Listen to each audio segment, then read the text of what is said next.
Bienvenidos, queridos amigos, nuevamente a este repaso de la lección día por día a través de tu canal Viviendo por la Fe. Saludos, mis estimados oyentes. Bienvenidos nuevamente a este estudio maravilloso a través de la Biblia.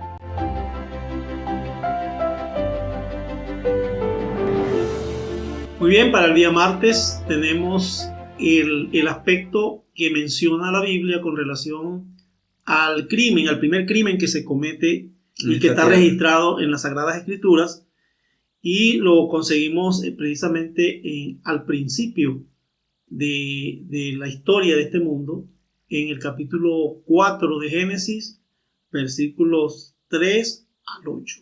Pero antes de leer, tenemos una palabra de oración para que Dios nos dirija. Amén. Querido Padre, nos dirigimos a ti porque eres el autor de las Santas Escrituras y necesitamos de tu sabiduría para saber interpretarlas y para poder degustar de ellas las lecciones maravillosas que has de enseñarnos en esta semana. Te rogamos tu presencia y tu Santo Espíritu nos guíe. Lo pedimos en los méritos de tu amado Cristo Jesús. Amén. Amén. Muy bien, entonces hablamos de este crimen, pero este crimen deriva precisamente de lo que pasó en el sacrificio, ¿no? Sí, porque como habíamos leído en días anteriores, las dos ofrendas, digamos que ahí fue el punto de inflexión, la gota que derrama el vaso. Y a raíz de la respuesta de Dios, decimos nosotros a raíz de la respuesta de Dios, digamos que la respuesta de Dios es lo que motiva a Caín, pero en realidad ya en su corazón había acariciado tanto el hecho de querer ser el mejor y ver que Dios no lo aprobaba, pues se decanta en este terrible accidente, pero mejor dicho. Sí, bueno, fue bastante desagradable, pues, especialmente para Adán y Eva, darse cuenta de que lo que nosotros a veces pensamos no es lo que Dios tiene en sus planes. Así es. Bien, leo entonces el texto, ¿no? Génesis 4, 3 al 8. Pasado un tiempo, Caín trajo del fruto de la tierra una ofrenda a Jehová, y Abel trajo también de los primogénitos de sus ovejas, y de la grasa de ellas. Y miró Jehová con agrado a Abel y a su ofrenda, pero no miró con agrado a Caín ni a su ofrenda, por lo cual Caín se enojó en gran manera y decayó su semblante. Entonces Jehová dijo a Caín: ¿por qué te has enojado y por qué ha decaído tu semblante? Si hicieras lo bueno, ¿no serás enaltecido? Pero si no lo haces, el pecado está a la puerta, acechando. Con todo, tú lo dominarás. Caín dijo a su hermano Abel: salgamos al campo.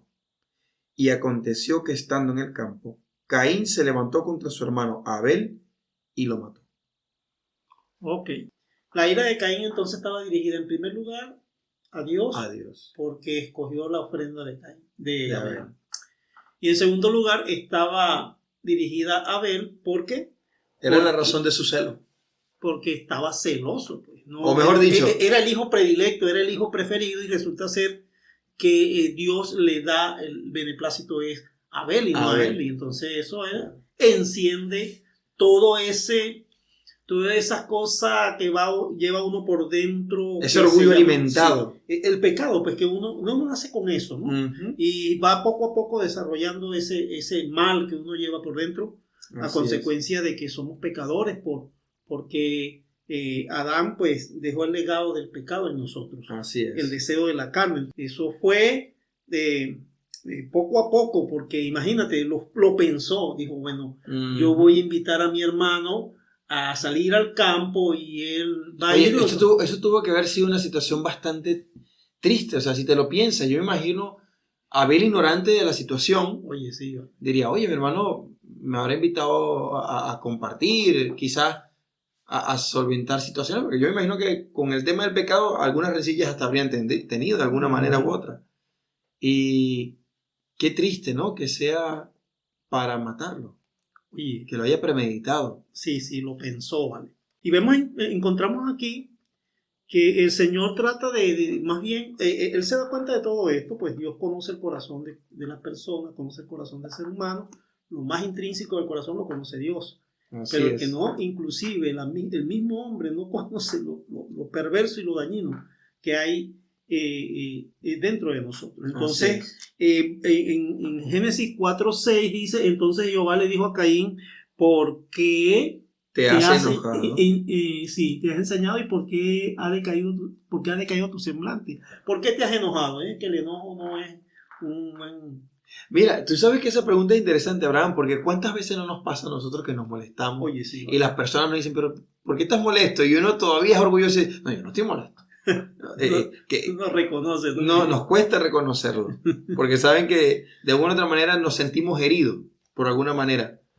Pero bueno, el Señor cuando pregunta lo hace para sanar, no lo hace para destruir. No, nunca Dios nos, ¿cómo te digo yo? Nos acusa.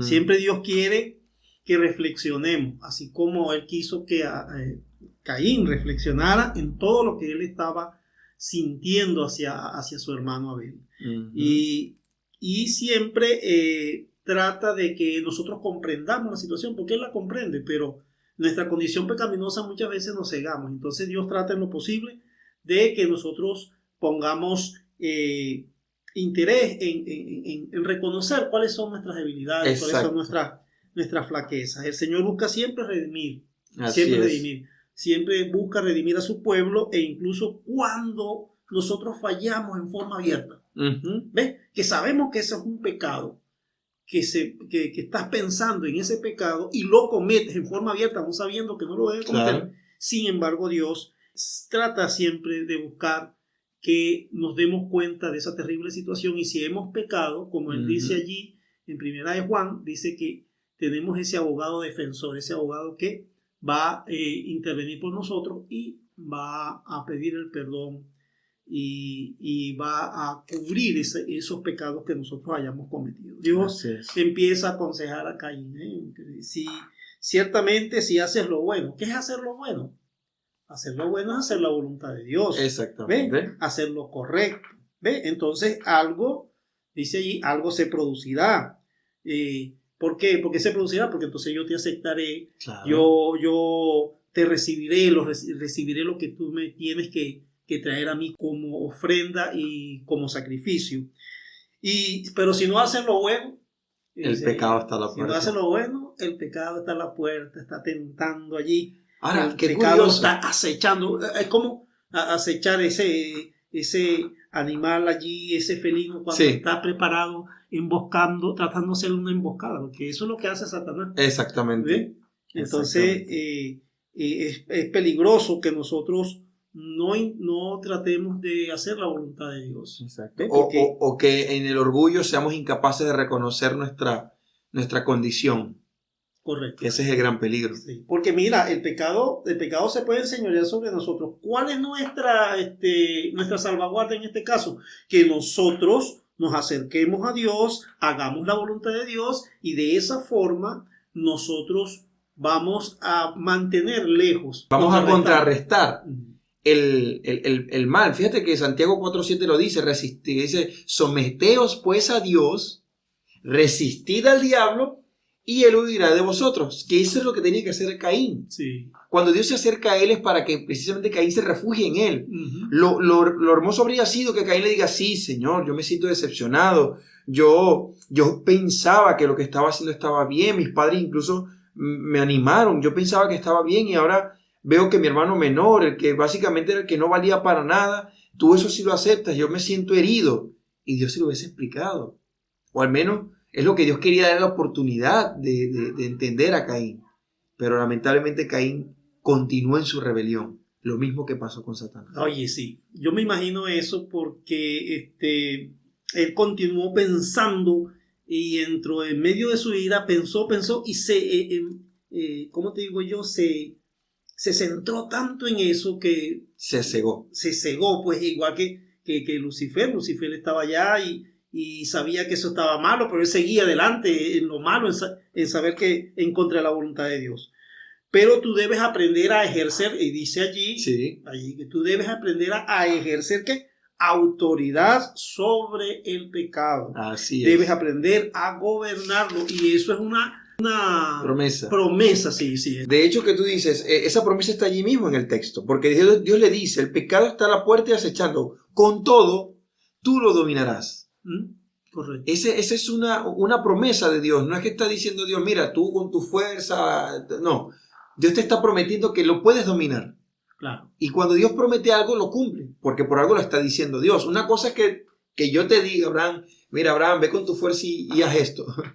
Pero yo no voy a estar contigo porque yo no soy todopoderoso. Pero Dios cuando le dijo a Gedeón, ve con esta tu fuerza. Si Dios le está diciendo es porque él sabe que la fuerza de él es Jehová. Correcto. Entonces encontramos que esta promesa que se da aquí en Génesis también la podemos conseguir más adelante en la Biblia. Por ejemplo, busquemos ahí Santiago 1:14. Porque Dios le recomienda a Caín ese autocontrol, como eso se llama dominio propio. Correcto. Y este principio está establecido aquí en Génesis y también lo conseguimos más adelante en las Sagradas Escrituras, en Santiago capítulo 1, versículo 14. Dice así, sino que cada uno es tentado cuando de su propia pasión es atraído y seducido. ¿Ve? En nosotros está esa situación, pero también está en nosotros el que podamos decirle no a la tentación. Porque de todas maneras, el Evangelio nos ofrece no solamente el perdón de los pecados, sino que nos ofrece la victoria definitiva sobre el pecado. Amén. Y eso se va a lograr con una relación íntima con Dios. Nosotros tenemos una parte que hacer y Dios hace el resto. Y de allí entonces se origina como resultado de esta unión entre la voluntad del hombre y la voluntad de Dios, como resultado es una victoria rotunda sobre nuestra naturaleza. Pero esto lo debemos hacer todos los días. Pero Caín no tomó el consejo de Dios. No quiso. Dijo Dios, no te enojes, chico. Sí. Y lo primero que hizo fue enojarse, sino que no solamente se enojó, se dejó llevar por los celos, el orgullo. Yo soy el hermano mayor, ¿cómo tú vas a venir a mí a decirme qué es lo que yo voy a hacer? Exacto. No fue así. Así que Dios nos aconseja, así como aconsejó a Caín, no enojarnos. Así es, no dejarnos dominar por el enojo, porque recuerden que Jesús dijo, recordamos, ¿no? Airaos, pero no pequéis, no se ponga el sol sobre vuestro enojo. Exactamente, así es. Bien. Bueno, entonces vamos a concluir esta parte. Vale. Una oración. Vale, tengamos una palabra de oración. Querido Señor, gracias porque en tu palabra hallamos esta hermosa promesa de que no nos puede dominar el pecado a menos que cedamos nuestra voluntad. Permite, Señor, que podamos siempre recordar en cada tentación que tú estás dispuesto a darnos fuerza para resistir. Son bendiciones que rogamos los méritos de Dios mío Cristo Jesús. Amén. Amén. Bueno, hasta mañana cuando volvamos otra vez con la lección de la escuela sabática. Así es, Dios les bendiga.